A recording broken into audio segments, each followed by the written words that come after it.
السلام علیکم ورحمۃ اللہ وبرکاتہ۔ حامداً و مصلیہ،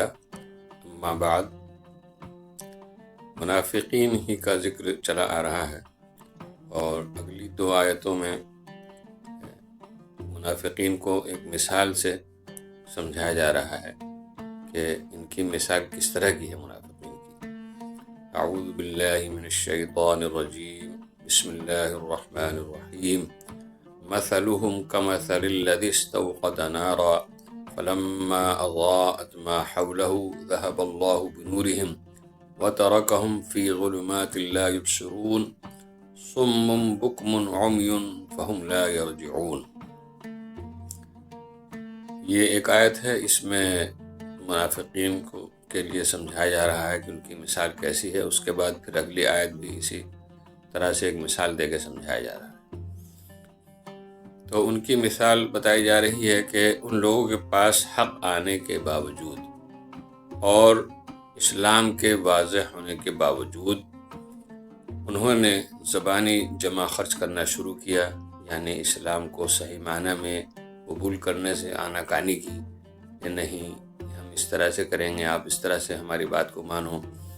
تو یہ سب باتیں وہ کرتے رہے۔ تو اس کی مثال دی جا رہی ہے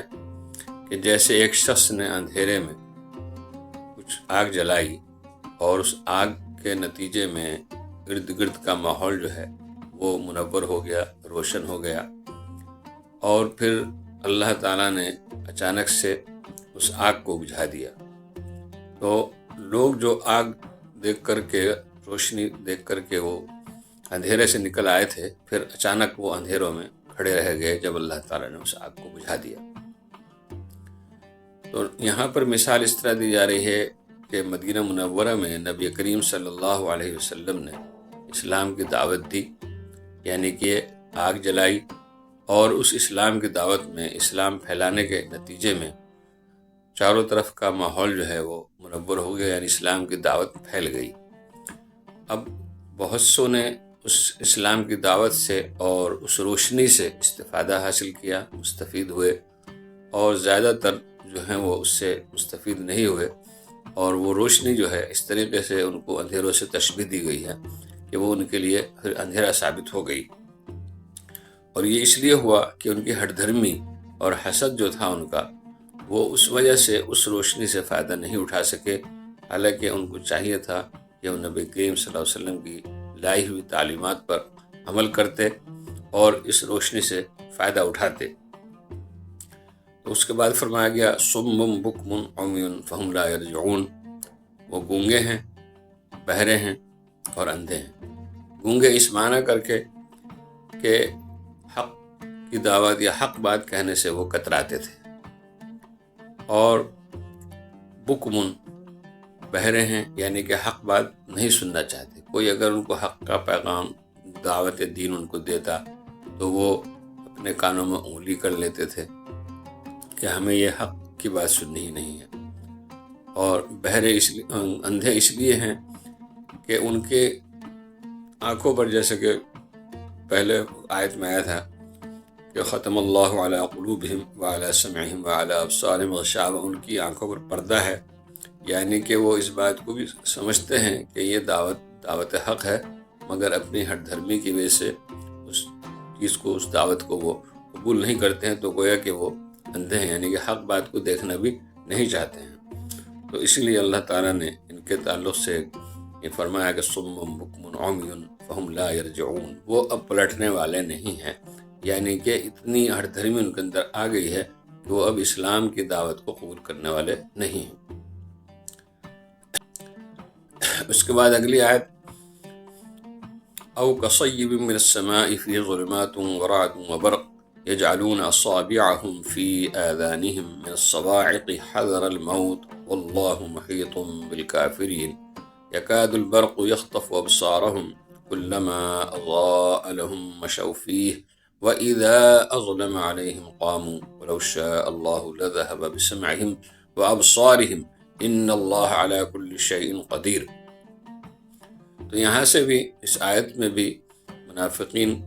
کی مثال دی جا رہی ہے کہ اس طریقے سے اس منافقین کی مثال اس طرح ہے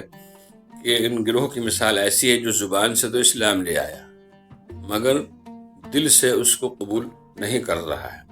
اور ان کے سامنے اس لیے نہیں قبول کر رہا ہے کہ جب ان پہ ذمہ داری آ جاتی ہے، ذمہ داری ڈالی جاتی ہے، تو وہ ذمہ داری سے ہٹتے ہیں، ذمہ داری سے بھاگتے ہیں، کیونکہ ظاہر ہے کہ جب وہ یہ چاہتے ہیں کہ ہم مسلمانوں سے مل کر کے یا ان کو یہ دکھا کر کے کہ ہم اسلام لائے ہیں ان سے فائدہ اٹھائیں، تو اب ظاہر ہے ان کے اوپر ذمہ داری بھی آئے گی، یعنی کہ اسلام کی دعوت کو قبول کریں اور دعوت حق کو پھیلائیں اور اس دعوت کو مانیں۔ تو اس کی مثال اللہ تعالیٰ نے اس طرح دی ہے، او کصیب من السماء، جیسے کہ آسمان سے بارش برستی ہے۔ اب بارش میں جو بادل ہیں وہ گرجتے بھی ہیں اور کڑک بھی ہوتی ہے بجلی کی، تو ان کی مثال دی گئی ہے کہ کفر و شرک کی ان کی مثال ایسی ہے کہ وہ اندھیرا ہے، اور اندھیروں میں اس کفر و شرک پر اللہ نے عذاب کی دھمکیاں بھی رکھی ہیں۔ اللہ تعالیٰ کی یہ سنت ہے کہ جب اللہ تعالیٰ مومنین اور مسلمین کے لیے خوشخبری دیتا ہے تو وہیں پر اللہ تعالیٰ جو ناشکرے ہیں، جو کفر کر رہے ہیں، اور یا جو مسلمان بھی اگر ناشکرے ہیں اور جو ہے اللہ تعالیٰ کی بات کو نہیں مان رہے ہیں، تو پھر ان کے لیے عذاب کی دھمکیاں بھی ہوتی ہیں۔ تو اس میں بادل کی گرج سے تشبیہ دی گئی ہے، اور یہ جو قرآن کے احکام کو ماننے والے ہیں تو ان کو بجلی سے تشبیہ دی گئی ہے، تو اس میں بارش بھی ہوتی ہے۔ تو یہ سب مثالیں اللہ تعالیٰ اس لیے دے رہا ہے کہ ان دھمکیوں کو سننا نہیں چاہتے اور اپنے کانوں پر انگلیاں رکھ لیتے ہیں۔ یجعلون اصابعہم فی آذانہم، کڑک سے،